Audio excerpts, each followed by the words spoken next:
Africa's working-age population is expected to rise from 705 million in 2018 to nearly 1 billion by 2030, leading to higher unemployment in the continent. This is according to the 2019 African Economic Outlook report released today by the African Development Bank on the sideline of the ongoing 32nd African Union Summit in Ethiopia's capital, Addis Ababa. African heads of states and business leaders are meeting in Addis Ababa, Ethiopia, to examine opportunities to accelerate the continent's economic development through a reform agenda that focuses on the well-being of employees for a more active and productive workforce, and also deliberate on other pressing issues of the continent, including forced displacement, peace, and security. Well, joining me now to look at this report is an economist and data analyst, Trinity Nkube, joining us from Johannesburg. Good afternoon, Mr. Nkube. Thank you very much for joining us on the show. Good afternoon, and thank you for having me once again. So were you shocked and perhaps worried when you saw this report by AfDB that working age population will hit 1 billion by 2030, and that's, in case of unemployment rate going higher? Well, no, I wasn't shocked at all. This has been in the making for quite a while. All the projections seem to agree with what most of the developing economists have been warning over the past decade or so. We have the population dividend, the youth dividend. The youths make up about 75% of Africa's population. You're looking at about people who are younger than 25 years of age. In fact, the median age of Africa is 24.8, which runs at about to 25 years of age. So when you look at it, we're not shocked at all. We also have on the other side a population dividend. As I said, you have a growing population, African population, which is obviously causing alarm bells to other continents for some reason. Interestingly, that youth unemployment rate as well has been rising for quite a while. In some countries, as bad as 60%. So I'm not at all shocked by the numbers they've released. Now, the report says the African continent needs to create about 12 million jobs every year to prevent unemployment from rising. Now, looking at the body language of various African governments, particularly, let's look at Nigeria and South Africa, do you think they have got all it takes to create this kind of job the report talks about? We can be hopeful, but I can tell you now, it's quite impossible with where we are, unless hard actions are taken. At this point, South Africa is looking at producing about 295,000 jobs per year. That's if they stick to the plan. And then you look at Nigeria as well. What are the chances that they will produce more than 1 million jobs a year? And then you look at the rest of the continent, some of the big powerhouses, such as your Egypt and so forth. What worries me is, like, if you look at Egypt, Nigeria and South Africa, I'm sure you've heard about the oil discovery that has happened just here in South Africa.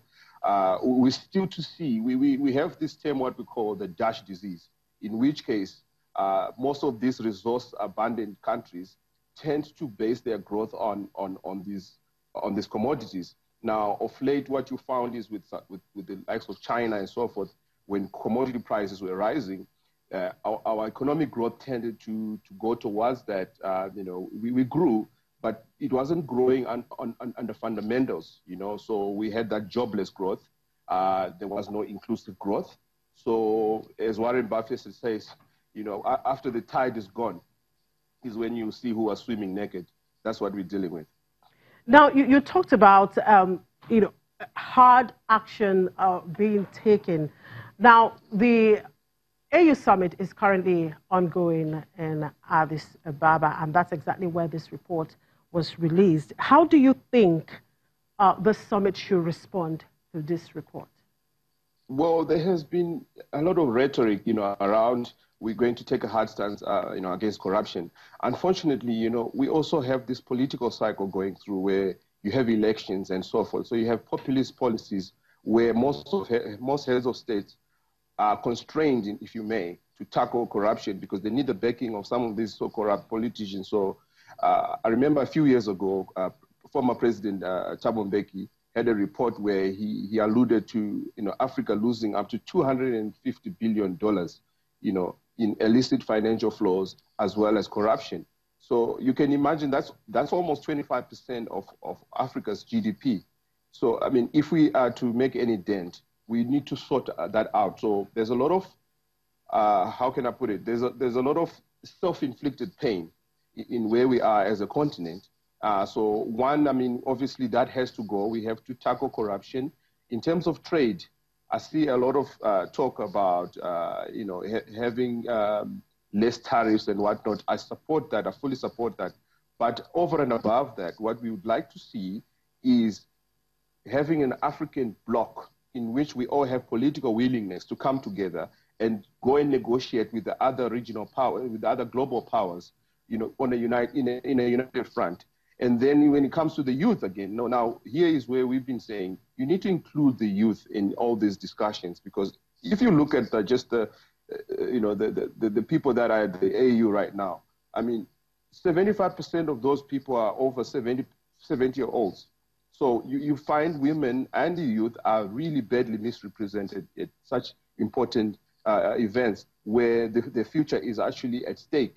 So we really need to be serious and have political willingness instead of all this rhetoric about we're going to do this, we're going to do this.